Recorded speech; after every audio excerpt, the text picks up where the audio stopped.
I met Paul about 7 years ago, and he was nice enough to give me my first experience in an Audi R8. We blasted through some tunnels in the Malibu canyons, and it was a fantastic time.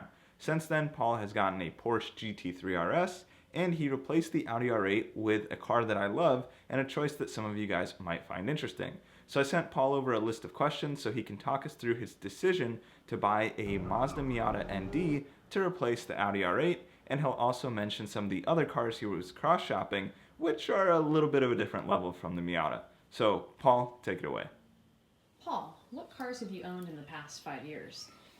Let's see. I've had a E92 M3, 6-speed manual, had an E36, I've had an i8, a i3, 550 RS Spider replica, Audi R8, and currently GT3RS and a Miata. So, how did you enjoy driving and owning an R8? Well, the R8 was a lot of fun. I had ordered it from the factory, so I had to wait a year to get it. It was the first dual clutch S-Tronic in the country. I had ordered it to my spec. I wanted a certain stereo and diamond quilted stitching and the side blade with a certain color on it with the particular rims. And so I had ordered in that spec, and it was exactly kind of what I wanted. What made you decide to part ways with the Audi? I got it in 2014, so I've had it for 6 years. It's about time to move on. I think other cars have kind of caught my fancy, and also I think other cars have gotten a little faster, so I was looking for something a little bit different in performance and feel. That car is a mid-engine V10, and I just wanted to try something different. Favorite or least favorite part? Favorite part was the V10 motor. Oh my God, that thing, it revs over 8,000, 8,500, and it screams.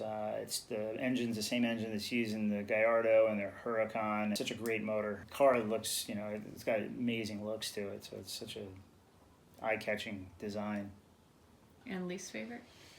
Least favorite had to do with functionality. It has really long doors, and so you have to find, when you park in a parking lot, it's kind of hard to get in and out of. It's really low. My car didn't have a front lift, and so going over bumps was a little bit of a hassle. And then it's a little bit wider than most cars. You just have to get used to that.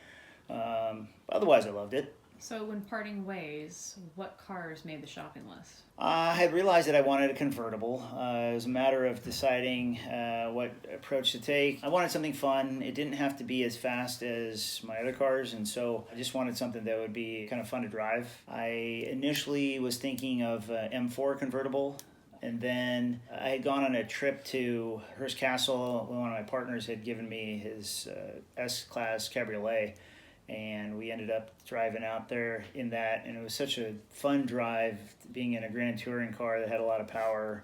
So I started thinking about what else could I drive that might be fun to drive, and I came up with a Bentley Convertible, a GTC. I actually found one with a Mulliner package that I was actually considering getting. It had over 600 horsepower, the W12 motor.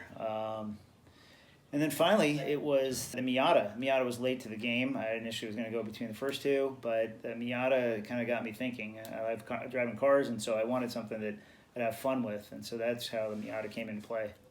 So that was the final factor? I think, for the Miata, it came down to price. Was a lot better, obviously, especially in this economy. I'm kind of glad that I didn't get the Bentley. It was the handling, the weight was a huge deal. I mean, you're looking at 2,400 pounds versus almost 6,000 pounds, big difference there. Being someone who likes to go to the track, I wanted something that's going to be fun and I could actually get a little bit better skill set on it, where I can practice every day on the street. So that's where the Miata came into play. And also, I really like what Mazda's done with their new design. The ND design, I just love the looks of it. I didn't like the previous generation, so it was this generation that really caught my eye. Which edition? So I got the Club Edition, which has a few modifications. It's kind of weird how Mazda does it. They have a Grand Touring, which is everything on it for luxury. The Club Edition actually doesn't have every feature. Like, I kind of wish I had heated seats, which you can't get. But what it does have is it has a limited slip differential. It has BBS wheels. It has a Brembo front brake kit. So it actually is kind of more track oriented and actually is more fun to drive on the street. And how easy was it to find on the market? There's a lot of them out there, but I had a particular one in mind. I wanted the Club Edition. I wanted one that had upgraded rims, and I wanted one with the candy apple red exterior. I really liked the color, so that kind of drew me to it. And so I kind of looked in it in that way. I ended up finding one in Portland. I found others in California, but I really like finding cars outside the state so I can drive them back, and so I found one in Portland. We flew up there and we ended up driving down the coast, enjoying the coastline with the top down. It rained a little bit, so top up. Got to experience the car in its natural element on the twisty roads in Northern California, and then drove it back and had such a blast doing it. So it was a good buying experience. What's your favorite thing about the Miata? I think the favorite thing is a couple-fold. I think number one is the manual shifter. It is such a great transmission. I've had an S2000 before. I've driven gated R8 manuals. I've driven the newer Porsches with manuals, and they're all great. But I think that the Miata is right on par with a lot of them. It's such an easy shifting car, and a lot of fun to shift. And I think the gear ratios are perfect. They're in a way that you can manage the car by shifting gears. The other part that I really like about the car is the handling. The handling is so much fun. The lightweight lets you put the car into a corner and you feel where that weight's going. It's going to go on the outside wheel, on the left front, and then you can feel as the weight transitions to the other side.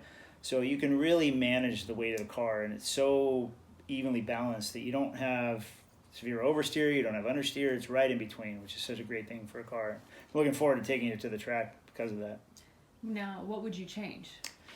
What would I change? I don't know. There's just little annoyances that the car has. I mean, just little electronics, which most cars, have problems with. But one of the weird things is when you open up the top and you put down the top or put up the top, the windows go down halfway and then they don't go back up. You have to manually put them back up. And there's one touch down, but not one touch up. Also, there's no cubby. There's no glove box. So I think I could use some more cubby holes. Those are kind of annoyances. But they try to do the weight savings, which I understand, but I think you can make a little bit deeper pockets to put things, and that would be kind of helpful. So if you could go back and pick between those three cars again, would the Miata be your choice? Actually, yes. I would stick with it. It has been a lot of fun. It's more fun than I expected it to be. It is kind of what I was looking for. I'm using it as a daily driver.